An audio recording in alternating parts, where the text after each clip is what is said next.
భూది ప్రేక్షకులకు నమస్సులు. ఈరోజు మన అంశం పేర్ల ఉత్పత్తి ప్రకరణం. తాతయ్య నానమ్మ పేర్లు పాత చింతకాయ పచ్చళ్ళ భావిస్తూ పిల్లల పేర్లు పెట్టడానికి నవతరం ట్రెండ్ ఎలా ఉందో తెలియజేయడానికి నవ్వు తెప్పించే అంశం.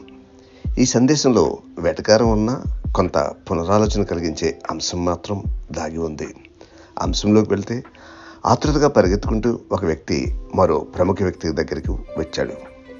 మీరు ఎలాగైనా సహాయం చేయాలి, ఎంతో మందిని అడిగాను, ఎవరు నా బాధ అర్థం చేసుకోలేకపోయారు అన్నాడు. ఏమిటి నీ కష్టం అన్నాడు ఆ ప్రముఖుడు. పిల్ల పుట్టి 3 ఏళ్ళైంది, రేపు స్కూల్లో వెయ్యాలి, ఇంతవరకు పేరు పెట్టలేకపోయాం, నెట్ సెర్చ్ చేశాం, పుస్తకాలు వెతికాం, సరైన పేరు దొరకలేదు, ఎవరో మీ పేరు చెప్పి మీ దగ్గరికి వెళ్ళమన్నారు, మీరు తెలుసు కనుక మీ దగ్గరికి వచ్చాను అన్నాడు. ఎలాంటి పేరు కావాలి నీకు అని అడిగాడు. ఆ పేరు మా పిల్లలకు మాత్రమే ఉండాలి, ఇంకెవరూ పెట్టుకోకూడదు. సూర్యకాంతం పెట్టు, అదైతే నాకు తెలిసి ఎవరూ పెట్టుకోరు అన్నాడు ఆ ప్రముఖుడు. దానికి సమాధానంగా పేరు విచిత్రంగా ఉండాలి, మా బావ కూతుళ్ళిద్దరికి పండు వెన్నెల నిండు పున్నమి అని పెట్టాడు. అట్లాంటి పేర్లు ఎవరికి లేవని పొగరుతో విరగబడుతున్నాడు. వాటిని తలదన్నే పేరు పెట్టాలి. మీ బావగాడి చెంప మీద కొట్టినట్లుండే పేరు చెప్తా, రాసుకో, పట్టపగలు, చెమ్మ చీకటి, మిట్ట మధ్యాహ్నం. దానికి సమాధానంగా మా పిల్లల పేరు ఫైనలైజ్ అయ్యే వరకు ఈ పేర్లు ఎక్కడా లీక్ చేయొద్దు సార్ ప్లీజ్ అన్నాడు. సర్లే, ఎవరికి చెప్పనులే, అయినా ఎందుకో అంత టెన్షన్ అన్నాడు.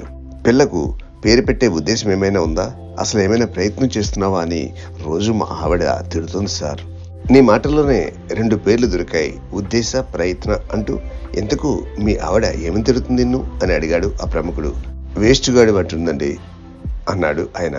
వేస్ట్ అంటే వ్యర్థం, వ్యర్థ సూపర్ పేరు అన్నాడు ఆ ప్రముఖుడు. ఇప్పుడు చాలా మంది శాన్వి అని శ్రాగ్వి అని పెడుతున్నారు కదా, దానికి అర్థం ఏమిటండి అని అడిగాడు. మీ ఆవిడ అంతని కాదు కానీ నిజంగానే నువ్వు వేస్ట్ గాడు బాయ్. పేరుకు అర్థం ఏంటి, పేరుకు అర్థం ఉండకపోవడమే ఇప్పటి ట్రెండ్. మా బాబాయ్ మనవరాల పేర్లు ఏమిటనుకుంటున్నావు? పెద్దదాని పేరు శ్మశాన, చిన్నదాని పేరు వాటిక.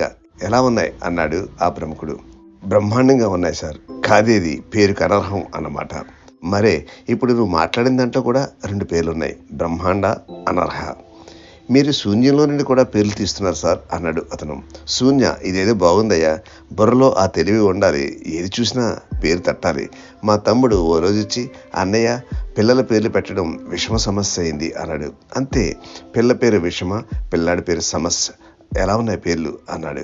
బాగున్నాయి సార్, మా ఆవిడ శివుడి పేరు మీద శివకుమారి అని పెడతానంటుంది. అలా రొటీన్ పేరు పెట్టావో నువ్వు మీ ఆవిడ కలిసి ఒకే తాడుకు ఊరేసుకోవాల్సిన పరిస్థితి వస్తుంది అన్నాడు ఆ ప్రముఖుడు.